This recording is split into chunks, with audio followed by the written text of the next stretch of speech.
హరీష్ రావు అయితే బాగానే మాట్లాడుతుండులా గైన మాటల్లో ఎంతవరకు వాస్తవం ఉందో అవాస్తవం ఉందో అర్థం కాకొచ్చింది. కానీ సీఎం రేవంత్ రెడ్డి చేపట్టిన ఫ్యూచర్ సిటీని అయితే మొత్తంలో రద్దు చేస్తా నేను అస్సలే ఉంచా అని చెప్పుకొస్తుండు. ఇక ముచ్చట ఏంటంటే అయితే ఫ్యూచర్ సిటీ కోసం సీఎం రేవంత్ రెడ్డి 16 ఎకరాలు సేకరించి భూమిని రైతుల దగ్గర సేకరించి ఆ సేకరణకు మంచి పర్మిషన్లు కూడా తీసుకొచ్చిండట. అయితే మొన్న యుఎస్లో పర్యటన చేసిండు కదా హరీష్ రావు ఏమన్నాడంటే ఎన్వరాల్ మొత్తము క్లియరెన్స్ ఇచ్చి 16 ఎకరాలు రైతుల దగ్గర భూసేకరణ చేసిండు కదా, మొన్న యూకేలో మాట్లాడుకొచ్చిండు. అయితే ఆ భూములన్నీ కూడా మంచిగా ఫ్యూచర్ సిటీ కోసం ఫార్మసీ కంపెనీలు తేవడానికే వాడాలి, కానీ అందులో వేరే ఏం వాడినా కూడా ఊరుకోనని చెప్పుకొచ్చిండు.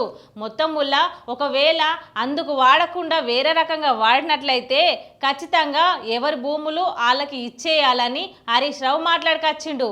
లేకపోతే అస్సలు ఊరుకోనని తెగేసి చెప్పిండు. మరి కాంగ్రెస్ ప్రభుత్వం మరి ఏం చేస్తుంది, అందులో ఏమన్నా రియల్ ఎస్టేట్ వ్యాపారం చేస్తుందా ఏంది అని అనుమానాలు అయితే ఉన్నాయంట.